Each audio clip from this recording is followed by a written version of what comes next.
दोस्तों, हमारे जीवन में कोई परेशानी चल रही होती है और हमें नहीं समझ में आता है कि इसका वजह क्या है। और ये वजह हम अपनी कुंडली में देख सकते हैं, अपने पास्ट लाइफ के मिस्टेक को। जी हाँ दोस्तों, क्योंकि हमारा जो जीवन है वो हमारे ही लेन देन के वजह से बना है। तो हमने पास्ट में क्या मिस्टेक किए हैं वो हम अपनी कुंडली में देख सकते हैं।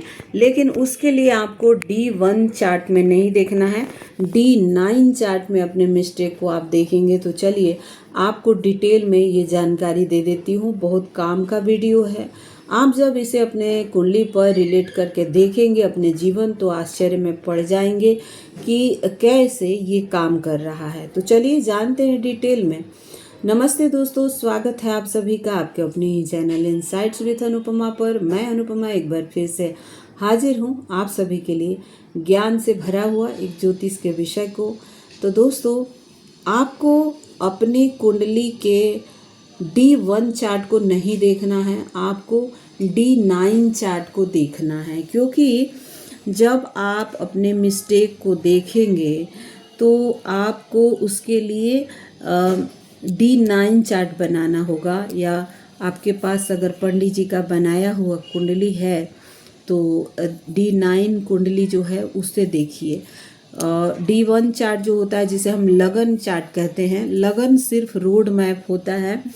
और उसका फ्रूट देखने के लिए, उसका रिजल्ट देखने के लिए आपको D9 देखना होगा। क्योंकि यहाँ पर ग्रहों के भाग्य को देखते हैं हम। एक राशि को 9 भागों में बांटा जाता है और तब D9 चार्ट बनता है। तो दोस्तों, आज हम आपको एक एग्जाम्पल कुंडली के माध्यम से बता रहे हैं ताकि आप अपनी कुंडली पर लगाकर देख लें। तो मान लीजिए कि आप वृश्चिक लगन के हैं, तो आप अपने D9 चार्ट को जब देखते हैं तो आपका D9 चार्ट कर्क लगन बन गया। कर्क लगन जब बना तो अष्टम भाव पड़ गया कुंभ राशि, यानी शनि की राशि है, ज्ञान की राशि है, रिसर्च की राशि है। राहु यहाँ पर बहुत अच्छा काम करता है, इसे वो अपना घर मानता है और शनि का है ही। डिजायर भाव पड़ता है क्योंकि ये भोग त्रिकोण की एक काल पुरुष की एक राशि होती है। मिथुन, तुला और कुंभ काम त्रिकोण, भोग त्रिकोण की राशियां होती हैं। उसमें से ये यहाँ D9 में कुंभ राशि पड़ा। तो अभी आपको देखना है कि शनि D1 चार्ट में कहाँ गया। तो यहाँ देख रहे हैं कि D1 चार्ट में शनि अष्टम राशि में, वायु तत्व की राशि में बैठा हुआ है, अष्टम भाव में। और ये जो घर है ये बुध का है, ये वाणी का होता है। बुध जो कारक ग्रह है वो वाणी का, बुद्धिमत्ता का, नर्वस सिस्टम, स्पीच, इंटेलिजेंस, सब कुछ बुध से ही देखा जाता है। तो इस व्यक्ति को बुध से संबंधित समस्याएं आने वाली है इस जीवन में। इन्हें थायराइड होने की संभावना, भाई बहनों से रिश्ते अच्छे नहीं रहेंगे क्योंकि इन 2 भावों के कारक शनि हैं। ये मैं आपको सिर्फ एग्जाम्पल दे रही हूँ, आप अपनी कुंडली पर इसे लगा कर देखिएगा। तो इन्हें भाई बहनों के साथ प्रॉब्लम होगी, इन्हें माता के सुख में दिक्कत देखने को मिलेगा। इसके अलावा इन्हें प्रॉपर्टी से संबंधित समस्याएं, घर को लेकर अनेक तरह की दिक्कतें देखने को मिल सकता है। अपनी ही वाणी के वजह से व्यक्ति को परेशानी हो सकता है क्योंकि वाणी भाव को भी शनि देख रहा है।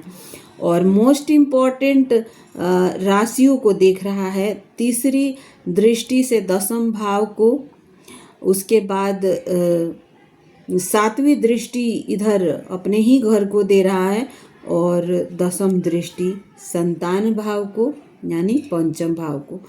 तो इस तरह से दोस्तों हो सकता है आपका चंद्रमा हो, सूर्य हो, बुध हो, ये तो शनि है, एग्जाम्पल लिए हैं हम।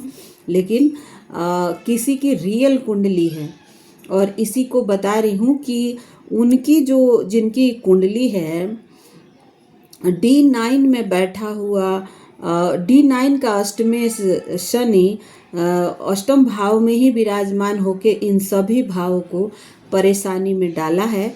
ये व्यक्ति अपने वाणी के वजह से परेशानी में आ जाते हैं और घर परिवार और भाई बहनों के साथ रिश्तों को लेकर भी बहुत ज़्यादा तनाव है, थायराइड इशू है, यादाश्त कमज़ोर है और अनेक तरह की दिक्कतें हैं। अब यहाँ पर आपको अष्टमेश जो है, जैसे कि बुध है, वो कहाँ किस हालत में है वो भी देखना होगा, लेकिन मेन जो प्रॉब्लम है वो यही है कि D9 का अष्टमेश आपके D1 चार्ट में जहाँ भी गया है वहाँ आपको समस्या देखने को ज़रूर मिलेगा।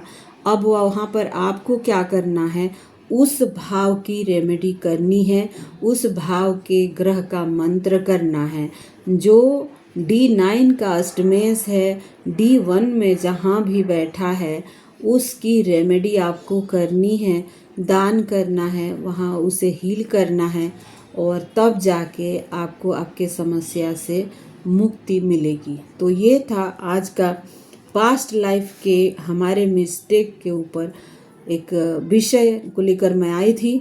आपको कैसा लगा वीडियो ज़रूर बताइएगा। अगर आपको पसंद आया होगा तो लाइक कर सकते हैं और इसके बारे में कुछ कहना चाहते हैं तो ज़रूर बताइएगा, ताकि मुझे भी कुछ आइडिया लगे कि क्या आपने अपने कुंडली पर लगा के इसे देखा और आपको क्या रिजल्ट मिला। तो दोस्तों अब हम नेक्स्ट विषय को लेकर नेक्स्ट वीडियो में आएंगे। तब तक के लिए अपना ध्यान रखिए, हमको दीजिए इजाज़त।